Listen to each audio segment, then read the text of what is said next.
శివదుర్గ జ్యోతిష్యాలయం ఆర్థిక ఉద్యోగ కుటుంబ మరే ఇతర సమస్యలకైనా పరిష్కారం చూపబడను. పరిష్కారం కోసం ఈ నంబర్ని సంప్రదించండి. ఎన్నికల షెడ్యూల్ చాలా ఆలస్యంగా వచ్చింది గత 2019కి పోలిస్తే. అంచేత ప్రీతం నాయకుడు ముఖ్యమంత్రి జగన్మోహన్ రెడ్డి గారు బస్ యాత్రను ప్రారంభిస్తా ఉన్నారు 27వ తేదీ నుంచి. ఇడుపులపాయలు మొదలుపెట్టి ప్రొద్దుటూరులో ఒక బహిరంగ సభ ఉంటుంది. ఆ సభ 4 గంటలకు మొదలవుతుంది. అయిన తర్వాత 28వ తేదీ నంద్యాలలో ఒక సభ ఉంటుంది. ఆళ్లగడ్డ ప్రాంతంలో ముఖ్యమంత్రి గారు ఎంచుకున్న ఒక విలేజ్ లో అక్కడున్న ప్రజలతో ఇంటరాక్షన్ ఉంటుంది. రాబోయే 5 సంవత్సరాలలో మన ప్రభుత్వం ఇంకా ఏ విధంగా పనిచేయాలని చెప్పి సూచనలు సలహాలు తీసుకుంటారు. అట్లే అక్కడ ప్రజలతో మనం ఈ 5 సంవత్సరాల్లో అమలు చేసిన సంక్షేమ పథకాలు ఏ విధంగా ఉన్నాయి, ఇలాంటి విషయాలన్నీ కూడా ఒక ఇంటరాక్షన్ లో తెలియజేసుకొని నంద్యాలలో 4 గంటలకు సమావేశం అవుతుంది. నంద్యాల నుంచి కర్నూలు జిల్లాలో ఎమ్మిగనూరులో 29వ తేదీ జరుగుతుంది. ఆ తర్వాత షెడ్యూల్ మళ్ళా కూడా తెలియజేస్తాము అక్కడ ఈ పూర్తయ్యే లోపల. ఈ 29వ తేదీ ఎమ్మిగనూరు సభ తర్వాత వారు అనంతపూరు, చిత్తూరు, తిరుపతి మీదుగా అప్ టు విజయవాడ వెళ్తారు. ఈ 4 సభలు కూడా కడప జిల్లాలో, నంద్యాలలో, కర్నూలులో, అదేవిధంగా అనంతపూరు, అన్నమయ్య, చిత్తూరు, తిరుపతి, ఇవన్నీ కూడా రాయలసీమ జిల్లాలకు సంబంధించినవి. ఇవి తిరుపతి జిల్లాతో ఇవన్నీ కూడా పూర్తయితాయి. తర్వాత వారు నెల్లూరు నుంచి అప్ టు విజయవాడ మిగతా జిల్లాల్లో పర్యటిస్తారు.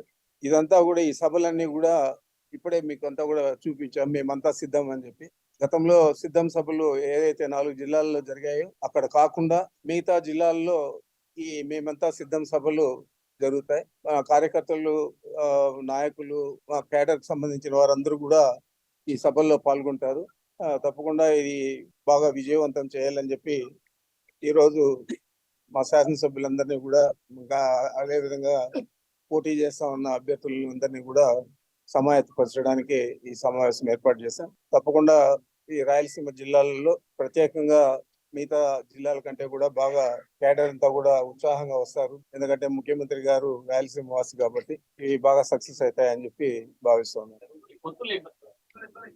మొదటి నుంచి చెప్తా ఉన్నాం కదా, పొత్తులు లేకుండా చంద్రబాబు నాయుడు నిలుచుకోలేడు. నేను చాలా సమావేశాల్లో అంతా కూడా చెప్పాను. నేను ఆయనకు రాజకీయ వికలాంగుడు కాబట్టి పొత్తులు ఉంటేనే నిలదొక్కుంటాడు. మాకు ఊదకట్టెలు కావాలా, ఆ ఊదకట్టెలుగా జనసేన, బీజేపీ వచ్చాయి కాబట్టి అతను పోటీ చేస్తా ఉన్నాడు.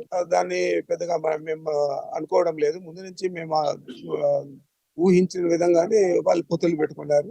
మేము సింగిల్ గానే పోటీ చేస్తాం. మా నాయకుడు సిద్ధాంతం లేదు, తప్పనిసరిగా గతంలో కంటే ఇంకా ఎక్కువ మెజారిటీ సాధిస్తాం. మరి ఏ ఆలోచనతో చంద్రబాబు నాయుడు పెట్టుకున్నాడు, మరి మీరు ఆయన్ని అడిగితే బాగుంటుంది. ఆ రోజేమో అందితే జుట్టు, అందకపోతే కాళ్ళు చంద్రబాబు సిద్ధాంతం.